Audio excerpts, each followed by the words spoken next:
Hello friends नमस्कार। आज के আপনাদেরকে কাজু বাদাম দিয়ে আর নারকেল দিয়ে আর চিড়ে দিয়ে লাড্ডু বানানো দেখাবো। এখানে বাদামগুলো ভালো করে ভেজে নিয়েছি, আমি দেখতে পারো কাজু আর বাদামগুলো ভেজে নিয়েছি। আর এখানে কিছু চিড়ে নিয়েছিলাম, আগে হালকা সা ভাজা ছিল আর আমি একটু ভালো করে ভেজে নিয়েছি এটাকে। দেখো একদম লাল লাল করে নিয়েছি। নেওয়ার পরে তারপরে আমি এই নারকেলগুলো মানে ফ্রিজে রেখে দিয়েছিলাম যাতে জলদি ভেঙে যায়। আমার কাছে কোরানি নাই, এই জন্য মানে আমি নারকেলগুলো ভাঙে छिलका आलादा करे আমি পুড়ায়ে তারপর আমি লাড্ডু বানাবো, সেই জন্য আমি ফ্রিজারে রেখে দিয়েছিলাম। এর মধ্যে কিন্তু বরফ খুব বরফ জমে আছে, একদম বরফ জমে গেছে, এই জন্য ভাঙছিল না।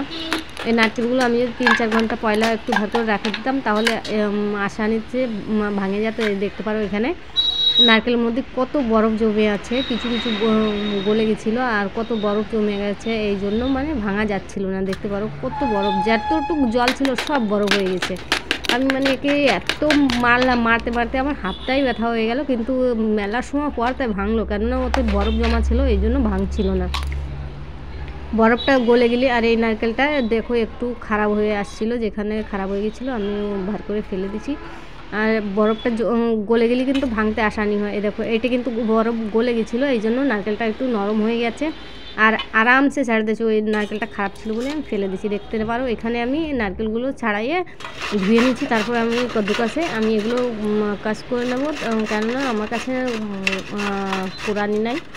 আমি এইটাই করে মানে আমি কষে নেব। তারপরে এখানে আমি দেবো অল্পটুকু জল আর চিনি দেবো, যেটুকু নারকেল তার চেয়ে 3 হিস্সার 1 হিস্সা চিনি দেবো, 2 হিস্সা মানে নারকেল বেশি থাকবে আর 1 হিস্সা মানে চিনি দেবো। সেই হিসেবে আমি চিনি দিছি, দিয়ে এটাকে ভালো করে জাল দিয়ে নেবো যাতে গলে যায়। ভালো করে জাল দিয়ে নেবো যাতে দানা না থাকে, দেখে নেবেন কি দানা যাতে না থাকে। দানা থাকলে কিন্তু অসুবিধা করবে, দানা যাতে না থাকে এটা দেখে নেবেন।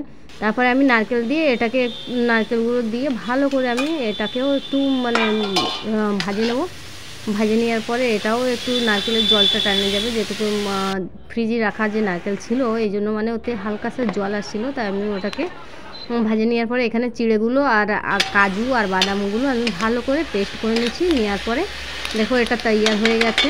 দেখবেন একটু এটা দেখবেন কি চিনিটা যাতে ঠান্ডা হয়ে গেলে বান্দার সময় জানে মোঠাটা বানালে সেটা যেন ভালো লাড্ডুগুলো গোল হয় ভালো, এই জন্য চিনিটা একটু আঠা আঠা ধরনের হলে তারপরে নামাবেন। এইখানে দেখতে পারো আমি সবগুলো মানে মিক্স করে নেব। একটু জুড়ানোর পরে তারপর আমি লাড্ডু বানানো শুরু করব। এটাকে ভালো করে মিক্স করে নিতে হবে। দেখো এখানে আমি ভালো করে মিক্স করে একটু ঠান্ডা হওয়ার জন্য রেখে দিয়েছিলাম।